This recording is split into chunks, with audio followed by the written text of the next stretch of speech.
बताओ, क्या देख रहे हो आप? क्या देख रहे हो? आपने सही देखा है और सही वीडियो आपने क्लिक किया है। सही देखा है और आपने सही वीडियो पे क्लिक किया है कि एग्रीकल्चर वाले कौन सी बुक पढ़ें और आपकी सरकारी नौकरी पक्की। वैकेंसी कौन कौन सी है, ये सारे के सारे इन्फॉर्मेशन आपको इसी वीडियो में देने वाला हूँ। बुक कौन सी पढ़नी है, किस राइटर की बुक पढ़नी है।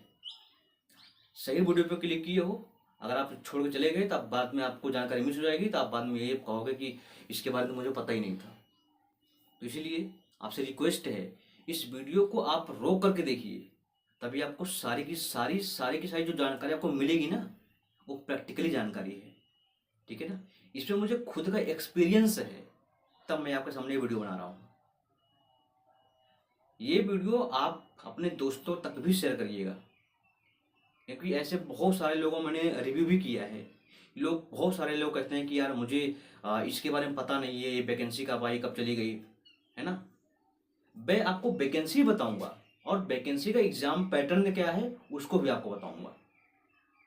कौन सी बुक हमें पढ़ना है और कौन सी बुक को नहीं पढ़ना है, ये सारी की सारी एक एथेंटिक इन्फॉर्मेशन आपको इसी वीडियो में मिलने वाली है।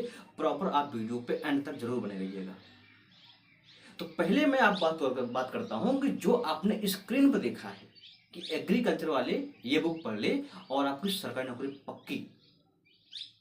तो ये कौन कौन सी बुक हैं, इस बुक को मैं आपको दिखाने वाला हूं। और साथ ही साथ मैं ये भी बताऊंगा कि इसका एग्जाम पैटर्न कैसा होता है और इसका एग्जाम मोड कैसा होता है। क्योंकि 2024 में जो वैकेंसियां आई हैं, क्योंकि बहुत सारे लोग ऐसे होते हैं कि मैंने अभी रिव्यू किया था हाल ही में ही, तो इसके बाद मैंने ऐसे कई सारे लोग के कहे कि मुझे ये वैकेंसी कब आई, कब चली गई, इसका एग्जाम कब हुआ। तो ऐसे में दोस्त, आपको मिस नहीं करना है। अगर आप इस वीडियो को देख रहे हैं तो आपको एक बहुत सही बहुत सटीक जानकारी मिलने वाली है। अगर आप एग्रीकल्चर स्टूडेंट हैं, तब आप बीएससी कर रहे हैं, आप एमएससी कर रहे हैं, बीएससी के लिए कौन कौन सी वैकेंसी है और एमएससी के लिए कौन कौन वैकेंसी है, प्लस बीएससी प्लस और एमएससी, जिसमें दोनों लोग जो है फॉर्म को फिलअप कर सकते हैं। और उस वैकेंसी का मैं एक बहुत अच्छी जानकारी मैं आपको बताऊंगा, जिसमें ऐसे कई सारे लोग मिस्टेक करते हैं। 2024 में ही मेरे साथ गलतियां हुई हैं। नाबार्ड की एक वैकेंसी आई थी और उसमें ऐसे बहुत सारे कैंडिडेट्स बहुत सारे मिस्टेक्स किए हैं। तो आपको ये मिस्टेक नहीं करना है। बने रहिएगा वीडियो के एंड तक। अभी मैं आपको सारी की सारी जानकारी, प्रॉपर जानकारी मैं आपको देने वाला हूँ। पहले मैं बात करता हूँ स्टेप बाय स्टेप कि अगर एग्रीकल्चर स्टूडेंट हैं तो आपको कौन सी बुक पढ़ना है और किस किस वैकेंसी में कौन कौन से सिलेबस होते हैं, क्या हिंदी भी होता है, क्या सामान्य ज्ञान भी होता है, क्या रीजनिंग भी होता है। ये सारी की सारी एक प्रॉपर आपको नॉलेज मिलने वाली है। चलिए, तो सबसे पहले हम बात करते हैं कि हमें, अगर हम एग्रीकल्चर से ग्रेजुएट हो रहे हैं या हम एग्रीकल्चर से पोस्ट ग्रेजुएट हो रहे हैं, तो हमें जो बुक पढ़नी है, जो पहले नंबर पे बुक पढ़ना है, जो सभी स्टूडेंट पढ़ते हैं, बट ऐसे कई जो नए स्टूडेंट होते हैं जो एडमिशन जब कराते हैं तो इसके बारे में उनको इस बुक के विषय में पता ही नहीं होता है कि ये बुक कौन सी है। फिर बाद में ये पूछते हैं कि यार मुझे इंट्रेंस एग्जाम के लिए मुझे कौन सी बुक पढ़नी है। ठीक है, एक बात आप नोट कर लेना कि सबसे पहले आप एक पेन और एक कॉपी ले लीजिएगा, नहीं तो आप ये वीडियो देखेंगे और आप बाद में भूल जाएंगे। तो फिर आप यही वीडियो खोजते रह जाएंगे कि यार प्रकाश सिगरी कोचिंग वाले ने बताया बताया था, लेकिन बट मुझे जानकारी नहीं है। तो इसीलिए आपसे कह रहा हूँ कि आप एक पेन एक कॉपी आप ले लीजिए। जो भी मैं जानकारी बता रहा हूँ आप इसको स्टेप बाय इसको आप नोट करते आइए, ताकि आप कभी भी इस जानकारी को बताए गए हमारे द्वारा जो जानकारी है, आप इसको बाद में फिर से आप इसको रिव्यू कर सकते हैं, देख सकते हैं। ठीक है, तो चलिए पहले मैं जो बुक बताता हूं और साथ ही साथ मैं आपको बुक स्क्रीन पर भी मैं आपको दिखाऊंगा। ये जो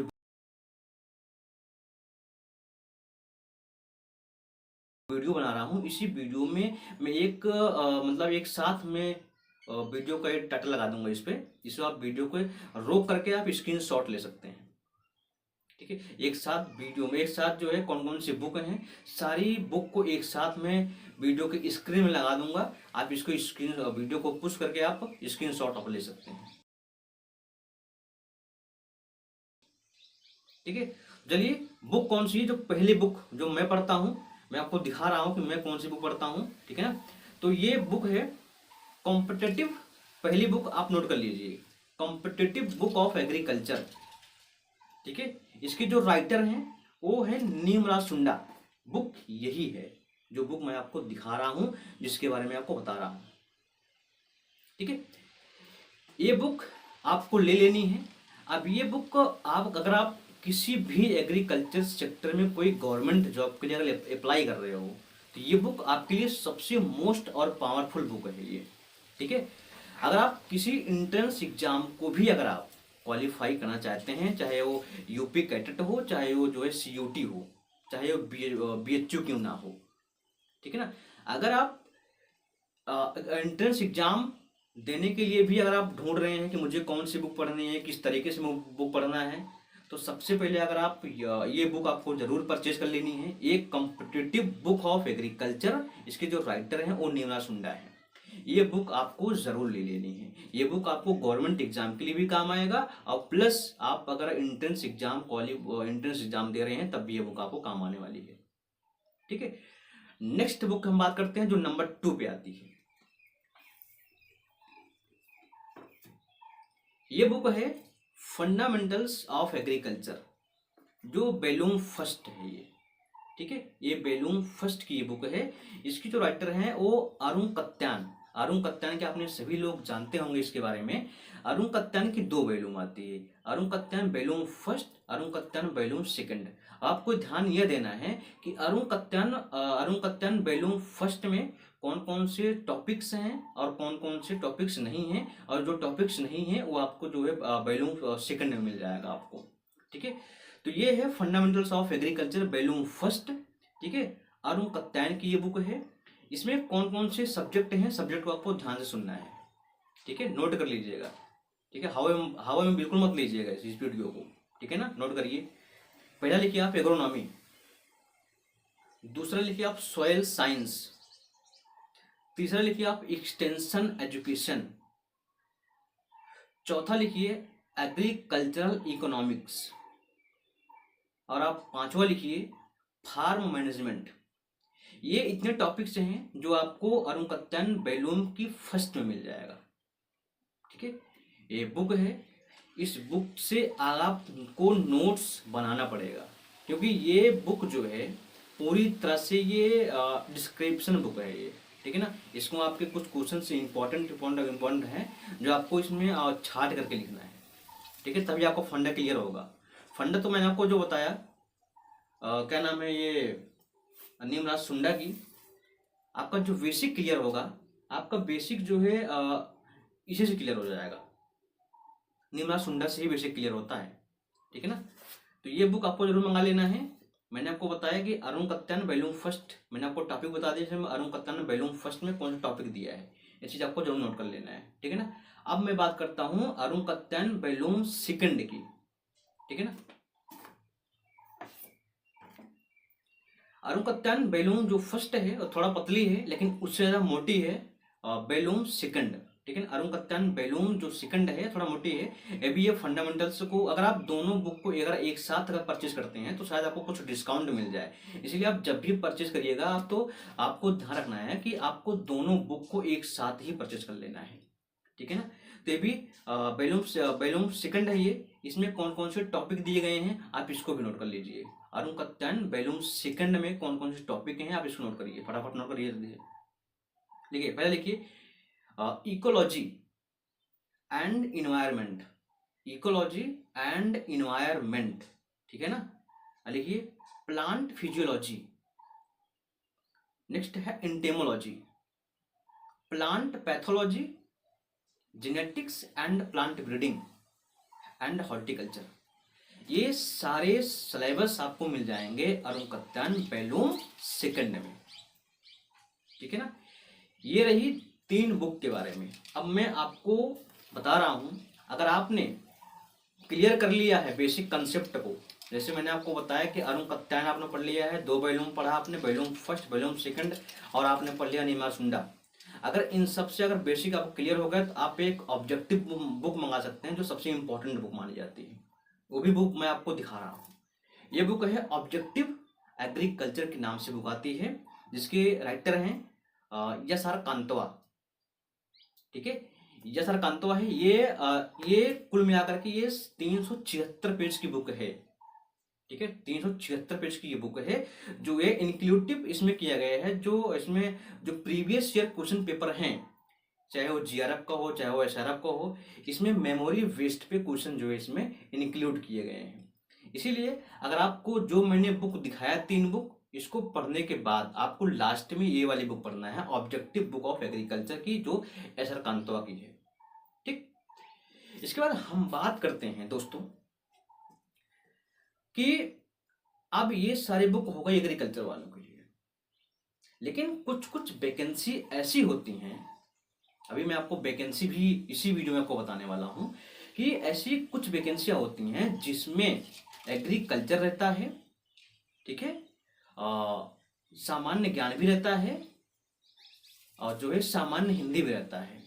ठीक है, तो आपको सामान्य हिंदी के लिए कौन सी बुक पढ़ना है, इस बुक को भी मैं आपको दिखाने वाला हूँ। इस बुक से मैंने खुद पढ़ता हूँ, और ये बुक इतनी अच्छी है पढ़ने में कि आप जब इस बुक को पढ़ करके देखोगे तो आपको खुद ही एक यकीन हो जाएगा कि हाँ, ये बुक मुझे अच्छी लगती है पढ़ने के लिए। ठीक है, तो ये बुक जो है नालंदा पब्लिकेशन की बुक है, सामान्य हिंदी की बुक है। ये बुक जो है डॉक्टर पृथ्वीनाथ पांडे, ठीक है, ये सामान्य हिंदी की बुक है डॉक्टर पृथ्वीनाथ पांडे। अगर इस बुक को आप लेते हैं तो आप किसी भी एग्जाम को अगर दे रहे हैं, जिस एग्जाम में हिंदी का सिलेबस दिया हुआ, तो हिंदी का सिलेबस आपको इसी बुक से कवर हो जाएगा। ठीक है, क्योंकि इसमें बहुत सारे सिलेबस दिए हुए हैं ना, व्याकरण भी है, सामान्य हिंदी भी है, हिंदी निबंध भी है ना, तो ऐसे बहुत सारी चीजें हैं जिसमें आपको दिया गया है। ठीक है, अगर आपने ये सारी बुक पढ़ ली, ठीक है, तो इसके बाद अब बात आती है कि ये सारी बुक तो मैंने पढ़ ली, ठीक है, लेकिन अब बारी आती है कि मुझे सामान्य ज्ञान के लिए कौन सी बुक पढ़नी चाहिए। ये भी कई लोगों को डाउट्स, बहुत बड़ा डाउट्स रहता है। सामान्य ज्ञान तो लगभग जितने भी ऑल इंडिया में जितने भी एग्जाम होते हैं, चाहे वो यूपीपीसीएससी क्यों ना हो, तो सामान्य ज्ञान के लिए जो बुक पढ़ना है, या आप लूसेंट की बुक ले सकते हैं। अगर आप लूसेंट नहीं ले पाते हैं तो एक बुक आती है जो हमारे पास है, जो सामान्य ज्ञान सार संग्रह के नाम से आती है। ठीक है, ये बुक है। ठीक है, ये सामान्य ज्ञान सार संग्रह की बुक है, इसको आप ले सकते हैं। ठीक है, ये 510 पेज की बुक है, बहुत अच्छा इसमें कंटेंट दिया हुआ है। इसमें कंटेंट जो भी दिया हुआ है वो लाइनर वाइज आपको दिया हुआ है, आपको कहीं पे भटकना नहीं पड़ेगा। अगर आप नोट्स इसका बनाना चाहते हैं तो आप बड़े आसानी से आपको नोट्स बनाने में आपको काफी ज्यादा हेल्प मिल जाएगी। अदरवाइज आप इसको ऐसे ही पढ़ सकते हैं। ठीक है, बुक पढ़ने में बहुत अच्छी है, मैं इसको खुद रेडी करता हूँ। ठीक है ना, इसलिए इस बुक को आपको ले लेना है। अगर आपके पास लूसेंट है तो आप लूसेंट पढ़ना, कोई दिक्कत नहीं है। ठीक है ना, ये बुक हो गई। ठीक है, बारी आती है कि मुझे क्या नाम है, रीजनिंग के लिए कौन सी बुक पढ़नी चाहिए। ये भी कई लोगों को डाउट्स रहता है कि हम एग्रीकल्चर से स्टडी तो कर रहे हैं, बट क्या एग्रीकल्चर कुछ वैकेंसियाँ ऐसी होती हैं जिनमें हिंदी भी रहता है, रीजनिंग भी रहता है, एग्रोनॉमी फर्स्ट रहता है, एग्रोनॉमी सेकंड रहता है ना। तो अब रीजनिंग की बुक आती है, जो मैं आपको रीजनिंग को बुक भी दिखा रहा हूँ। एक बुक आती है रीजनिंग की, general intelligence and reasoning test, जो केपी सिंह के नाम से बुक आती है। सामान्य बुद्धि एवं तर्क शक्ति परीक्षण के नाम से बुक आती है, रीजनिंग की बुक है। रीजनिंग में आपको इसमें है वर्बल और नॉन वर्बल, इसमें आपको दोनों मिल जाएगा। ठीक है, तो ये बुक आप जरूर ले लें, क्योंकि इसमें आपको इसमें क्वेश्चन जो दिया गया है, क्वेश्चन को इसमें सॉल्व करके ही बताया गया है। आप प्लस आपको जो है कुछ एग्जाम्पल दिए गए हैं, जो इसको आपको प्रैक्टिस के लिए आपको प्रैक्टिस सेट भी दिया गया है। इसमें आपको इसको लगा करके अपने प्रैक्टिस सेट को भी आप जो है प्रयास कर सकते हैं। तो दोस्तों, ये बुक रही कि मुझे कौन कौन सी बुक पढ़नी चाहिए एंट्रेंस एग्जाम के लिए और प्लस गवर्नमेंट जॉब के लिए। ये बुक रही, सारी की सारी बुक मैंने आपको प्रॉपर दिखा दी है। आपको मैं वीडियो पे एक साथ वीडियो को लगा दे रहा हूँ, आप इसको स्क्रीनशॉट ले सकते हैं, जो मैंने एक साथ आपको बताया है कि आपको कौन कौन सी बुक पढ़नी है। ठीक है, अब नेक्स्ट टॉपिक पे हम बात करते हैं कि वैकेंसी कौन कौन सी आती है। मैंने आपको पहले ही बता चुका हूँ कि कुछ वैकेंसी एग्रीकल्चर में ऐसी आती हैं और आई और चली गई। है ना। तो आपको ध्यान देना है, आपको नोट करके मतलब रख लेना है, क्योंकि कई सारी वैकेंसी ऐसी हैं जो 2024 में आई और इसका एग्जाम भी हो गया, रिजल्ट भी आ गया, फाइनल सब कुछ हो गया है। तो अब तो जल्दी आने वाली नहीं है, लेकिन जब भी ये वैकेंसी आएगी, चाहे वो 2026 में आए, 27 में या 28 में आए, भाई सिलेबस तो वही रहेगा, नोट्स वही रहेगा, बुक आपके पास वही रहने वाली है। तब आपको चिंता क्यों क्या है, की बात की हो रही है, ठीक है। तो इसीलिए आपको वैकेंसी में जो वो बता रहा हूँ, ठीक है ना, आपको स्क्रीन पे भी वैकेंसी का नाम शो होगा, आप इसको भी स्क्रीनशॉट ले सकते हैं, और जो वैकेंसी मैं बता रहा हूँ इसको स्टेप बाय स्टेप आप इसको नंबर वाइज आप इसको नोट करके आइए, नोट करते आइएगा, ठीक है। तो ये जो वैकेंसी बता रहा हूँ, इस वैकेंसी का एग्जाम का पैटर्न क्या रहता है, इसका मोड क्या रहता है, सारी की सारी इन्फॉर्मेशन आपको देने वाला हूँ, ठीक है। कुछ वैकेंसी ऐसी हैं जो सारी वैकेंसी मैं इसमें पहले मैं नोट कर लिया हूँ, तब मैं आपको बता रहा हूँ, ठीक है ना। तो पहली वैकेंसी आप लिखिए, जो बीपीएससी बिहार की ये वैकेंसी है, जिसका नाम है BAO, जिसको बोलते हैं ब्लॉक एग्रीकल्चर ऑफिसर, ठीक है। इसका एग्जाम हुआ था 2024 में, ठीक है ना।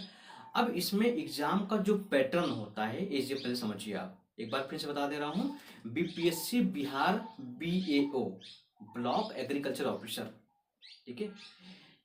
अब ये चीज आपको समझना है कि इसमें आपके 4 पेपर होते हैं। आप कहेंगे कि इसमें 4 पेपर कैसे होता है, मैं पेपर को खुश दिया हूं, तब मैं आपको एक कंटेंट बता रहा हूं, तो आपको नोट कर लेना है। तो इसमें आपका जो पहला पेपर होगा उस सामान्य हिंदी का होगा, जो 100 क्वेश्चन रहेंगे, ठीक है। दूसरा पेपर होगा आपका सामान्य ज्ञान का, तीसरा पेपर आपका होगा एग्रीकल्चर फर्स्ट, और चौथा पेपर आपका होगा एग्रीकल्चर सेकंड, ठीक है ना। अगर बीओ का अगर जो 2024 में जो पेपर हुआ था, अगर उस पेपर को अगर आप चाहिए, तो दिए गए स्क्रीन पे जो नंबर है, आप इस पे कॉल करके आप कांटेक्ट कर सकते हैं। आपको प्रीवियस ईयर क्वेश्चन का पेपर भी मिल जाएगा 2024 में जो पेपर हुआ था, और आपकी कोई भी अगर कोई इंथॉर्टिक इन्फॉर्मेशन आपको जानकारी लेनी है, तो आपको कांटेक्ट करके आप पता कर सकते हैं, ठीक है। बिहार की एक वैकेंसी और है, 2024 में भी इसका पेपर हुआ है, ठीक है। बिहार बीपीएससी BHO, ठीक है। BHO मतलब होता है कि ब्लॉक हॉर्टिकल्चर ऑफिसर, एक होता है ब्लॉक एग्रीकल्चर ऑफिसर, एक होता है ब्लॉक हॉर्टिकल्चर ऑफिसर। ये दोनों वैकेंसियां जो है ये बिहार की हैं, जो कि बहुत अच्छी वैकेंसी हैं, ठीक है। रिसेंटली में अभी इसका 2024 में पेपर हुआ था, सारा कुछ फाइनल हो गया है, फाइनल रिजल्ट भी आ चुका है, ठीक है ना। तो ये चीज़ आपको ध्यान देना है। लेकिन अभी ध्यान रखना, अगर आप वीडियो को देख रहे हैं तो थोड़ा आप अपडेट रहना कि बिहार में एक एग्रीकल्चर की वैकेंसी आने वाली है, जो अभी रिसेंटली में अभी इसका नोटिफिकेशन अभी आउट नहीं हुआ है, बट आपको ऐसी अपडेट्स मिल रही हैं, जिसका नाम है बिहार बीपीएससी एग्रीकल्चर कोऑर्डिनेटर की वैकेंसी आने वाली है। इसको आपको ध्यान रखना है, ठीक है ना। अभी आई नहीं है बट आने वाली है, ठीक है ना। इसके बाद मैं बताता हूँ कि UPPCS यानी पब्लिक सर्विस कमीशन की अंडर में जो है एग्रीकल्चर वालों की कुछ ऐसी मोस्ट वैकेंसी हैं, जिसमें केवल जो BSc और MSc एग्रीकल्चर से कर रखा है इस फॉर्म को भर सकते हैं, ठीक है ना। बट ये सारी की सारी वैकेंसियां 2024 की हैं, जो चली गई हैं, जिसका नोटिफिकेशन आया, एग्जाम भी हो गया, सब कुछ फाइनल हो चुका है, ठीक है ना। लेकिन आपको ये जानकारी मैं आपको तब बता रहा हूँ, जैसे मान लीजिए भविष्य में अगर आप कभी वैकेंसी अगर आती है, तो आप पहले से ही अवेयर रहें, है ना। तो आपको बता रहा हूँ कि अगर वैकेंसी कभी आती हैं भविष्य में, तो आपको ध्यान रखना है, ठीक है ना। कुछ वैकेंसी ऐसी हैं जो BSc प्लस MSc एग्रीकल्चर वाले भर सकते हैं, कुछ वैकेंसी ऐसी हैं जो केवल पोस्ट ग्रेजुएट एग्रीकल्चर वाले ही भर सकते हैं, जिसमें केवल BSc वाले नहीं भर सकते हैं। तो कौन कौन सी वैकेंसी है, इसको भी आपको नोट करके आपको रख लेना है, ताकि आपको भविष्य में कभी भी आपको भूलने की समस्या ना हो, ठीक है। पहली जो वैकेंसी है, वैकेंसी का नाम बता दूंगा, ऐसे जो क्वालिफिकेशन है वो भी बताते हैं, वो चलता हूँ, ठीक है ना। तो पहले आप नोट करिए कि डिस्ट्रिक्ट हॉर्टिकल्चर ऑफिसर, ठीक है ना, ये ग्रुप 2 ग्रेड 1 की वैकेंसी है, जिसका जो एसेंशियल जो क्वालिफिकेशन है, इसमें जिसके पास BSc एग्रीकल्चर है प्लस MSc एग्रीकल्चर है, इसमें दोनों लोग एलिजिबल हैं इस फॉर्म को भरने के लिए, ठीक है। बट इसका एग्जाम 2024 में हो गया है। अब बारी आती है कि इसका जो 2025 में का मेंस एग्जाम होने वाला है। ठीक है। तो आपको ध्यान रखना है, आपको अवेयर रहने की आवश्यकता है कि जब भी कभी वैकेंसी आती है तो आप इसके बारे में आपको डिटेल से इन्फॉर्मेशन ले लेना है, क्योंकि जब भी वैकेंसी का नोटिफिकेशन आउट होता है तो आप जानकारियाँ खोने के लिए शुरू हो जाते हैं। तो इसीलिए आपको उस टाइम जानकारी नहीं रखना है, आपको जानकारी पहले से ही रख के तैयार रखना है। ठीक है ना। ये वैकेंसी रही डिस्ट्रिक्ट हॉर्टिकल्चर ऑफिसर, जिसमें आपको बीएससी अगर एग्रीकल्चर से तभी इस फॉर्म को भर सकते हैं, और प्लस अगर आपके पास एमएससी है तभी आपको इस फॉर्म को भर सकते हैं। ठीक है ना। दूसरे नंबर की जो पोस्ट आती है वो है कि principal state food science training centre food processing. ठीक है। ऑफिसर ग्रुप 2 की ये वैकेंसी है। ठीक है। इसमें भी बीएससी एग्रीकल्चर वाले और प्लस एमएससी एग्रीकल्चर वाले इस फॉर्म को भर सकते हैं। ठीक है ना। थर्ड नंबर की वैकेंसी आती है कि उत्तर Pradesh agriculture services group B, जो ग्रेड 2 की वैकेंसी है। ठीक है। इसमें जो क्वालिफिकेशन है आपको ध्यान से सुन लेना है कि ये Uttar Pradesh agriculture services group B grade 2 जो एक केमिस्ट्री ब्रांच की है, जिन्होंने एमएससी एग्रीकल्चर में जो केमिस्ट्री किए हैं, केमिस्ट्री से अपना एमएससी कर रहे हैं यानी पोस्ट ग्रेजुएट हो रहे हैं, तो ये वैकेंसी उनके लिए है जो केवल केमिस्ट्री ब्रांच से एमएससी कर रखा हो, तो इस फॉर्म को ये भर सकते हैं। वैकेंसी जो उनको बताया 30 नंबर वाली वैकेंसी। ठीक है ना।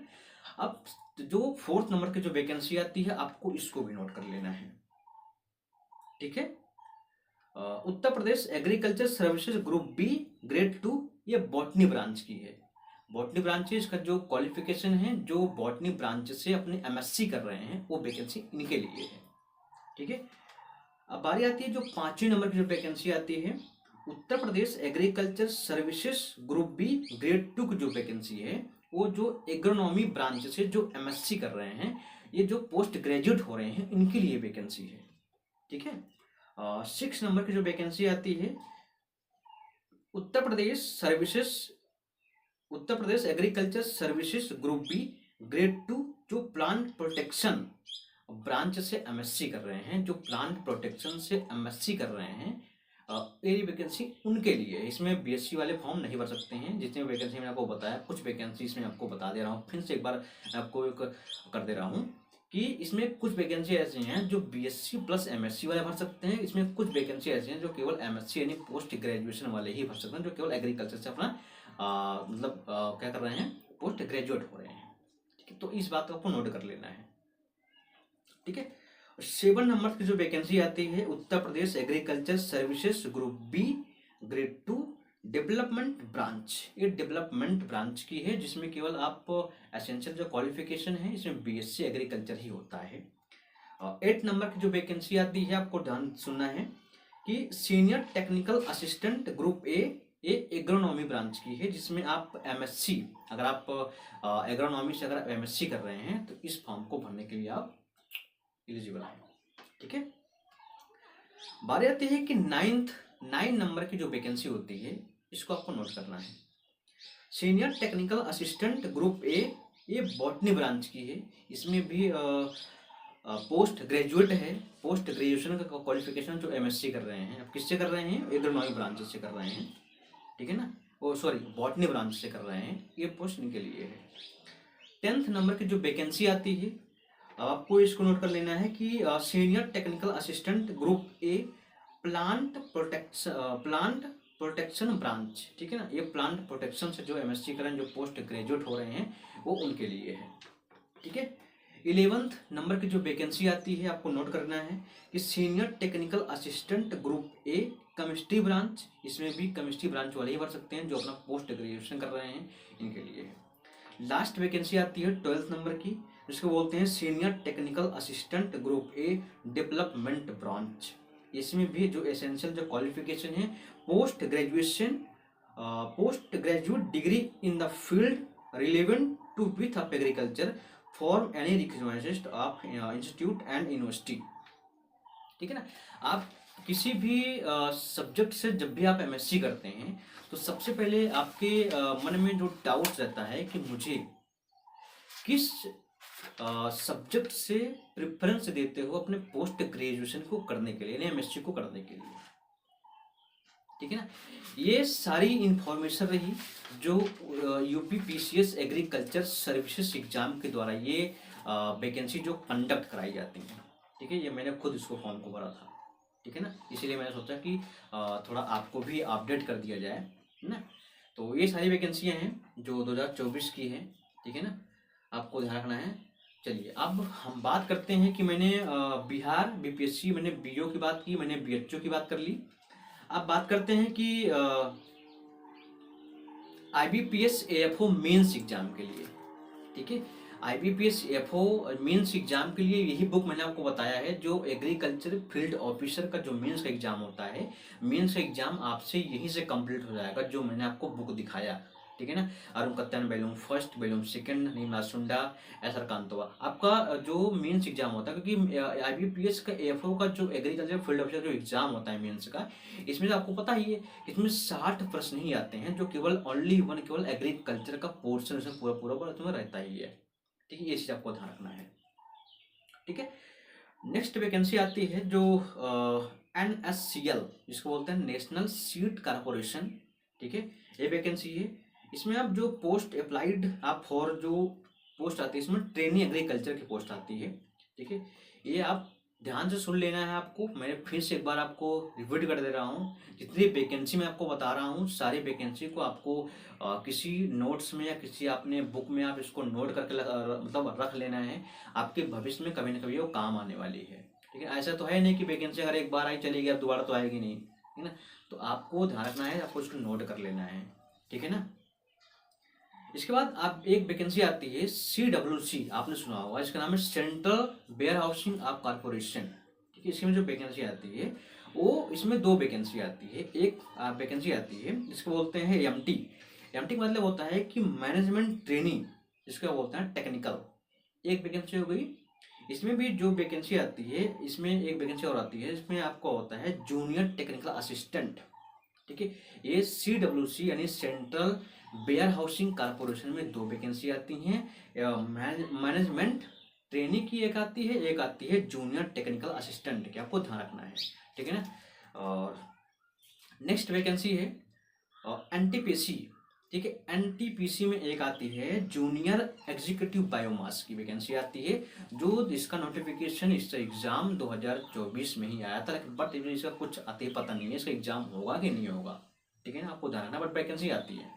ठीक है ना। इसके बाद नेक्स्ट वैकेंसी आती है। इस वैकेंसी को आपको ध्यान से सुनना और समझना है, क्योंकि 2024 में ऐसे कई एग्रीकल्चर स्टूडेंट हैं जो गलती कर चुके हैं, और गलती मैं भी कर चुका हूँ। तो इसीलिए मैं आपको अवेयर कर दे रहा हूँ कि ये गलती जो मैं किया हूँ वो गलती आपको नहीं करना है। इसको बोलते हैं नाबार्ड। नाबार्ड का फुल फॉर्म होता है कि national bank for agriculture and rural development. इसमें जो वैकेंसी आती है, ये वैकेंसी आती है कि 2024 में वैकेंसी आए थे, पोस्ट नेम है कि ऑफिस अटेंडेंस। ठीक है, जो ऑफिस अटेंडेंस है, इसमें जो टोटल पोस्टें आई थी 2024 में 108 पोस्ट थी। बट आपको इस बात को ध्यान रखना है कि इसमें जो नाबार्ड ऑफिस अटेंडेंस के लिए जो एजुकेशन जो क्वालिफिकेशन है, इसमें क्या क्या क्या दिया रहता है। अगर आप बीएससी हैं तो आप इस फॉर्म को नहीं भर सकते हैं। आप कहेंगे कैसे? मैं आपको एक बार फिर बता दे रहा हूं, जब भी आप किसी एग्जाम का, किसी गवर्नमेंट एग्जाम को फॉर्म भर रहे हो, तो जिस ऑप्शन में, जब आप कंप्यूटर स्क्रीन पर देखते हैं, तो जिस ऑप्शन में मतलब जो स्टार लगा होता है, वो स्टार का मतलब होता है कि आपको वो मतलब जानकारी आपको देनी है, इसको बोलते हैं मैंडेटरी जानकारी, है ना। तो आपको इसको मिस नहीं करना है, आपको इसको जरूर फिल करना है। ठीक है ना। तो ये जो नाबार्ड जो ऑफिस अटेंडेंस है, इसमें जो क्वालिफिकेशन था वो क्लास 10th यानी मैट्रिक एग्जाम पास्ट फ्रॉम आप any recognised of board in India. ठीक है ना, इसमें वही लोग फॉर्म भर सकते हैं जो लोग 10th पास हैं। आप बीएससी कर रहे हैं, आप एमएससी का, कुछ भी आपको दिक्कत वाली बात नहीं है, लेकिन आपको फॉर्म को भरते समय जब भी ये कभी वैकेंसी आपको देखने को मिले, तो आपको ध्यान रखना है कि इसमें केवल आपका जो क्वालिफिकेशन है वो केवल 10th को ही फिल करना है। नहीं तो आपको पता लगे कि मैं ग्रेजुएट हूँ, मैं पोस्ट ग्रेजुएट हूँ, तो अगर आप ये फिल कर देते हैं फॉर्म कॉलम में, तो आप सब कुछ कर पाएंगे। आपको क्या नाम है, आपका एडमिट कार्ड भी आएगा, आप एग्जाम भी देने जाओगे, सब कुछ करने जाओगे। लेकिन आपको दिक्कत तब आएगी जब आप डॉक्यूमेंट वेरिफिकेशन एंड इंटरव्यू के लिए जाओगे, तब आप यहाँ से बाहर कर दिए जाओगे।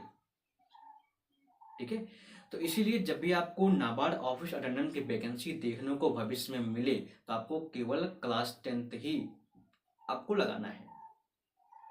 आपको ग्रेजुएशन से कोई मतलब ही नहीं है।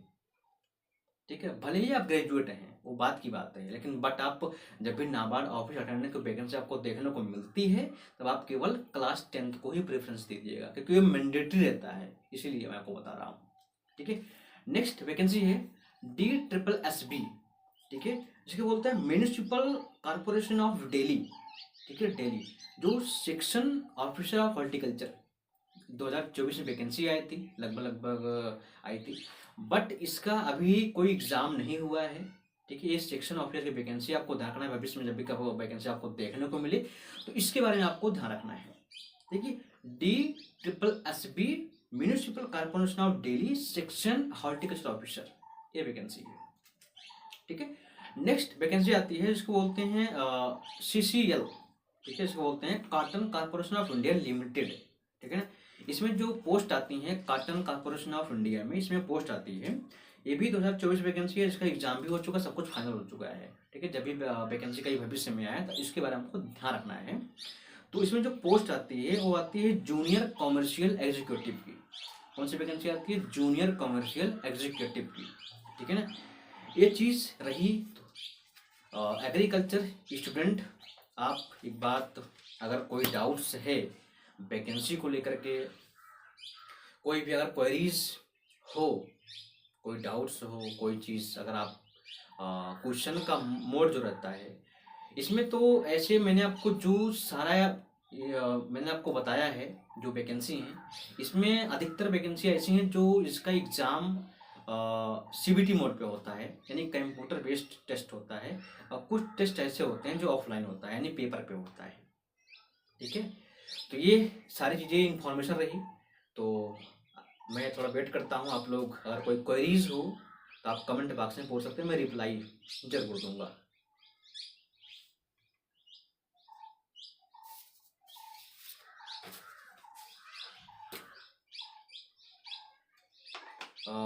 एक चीज़ आपसे रिक्वेस्ट है, वीडियो को थोड़ा लाइक कर दीजिएगा, क्योंकि आपकी एक लाइक से थोड़ा मुझे जो है मोटिवेशन मिलता है। ठीक है ना, तो इसलिए वीडियो को लाइक जरूर करिएगा। अगर कोई क्वेरीज हो या कोई क्वेश्चन हो एग्जाम को लेकर के, कोई जानकारी अगर आपसे मिस हो रही है, तो दिए गए स्क्रीन पर जो आपको नंबर शो कर रहा है, आप इसको कांटेक्ट करके आप कॉल कर बात कर सकते हैं, आपकी सारी की सारी इन्फॉर्मेशन आपको जरूर मिल जाएगी।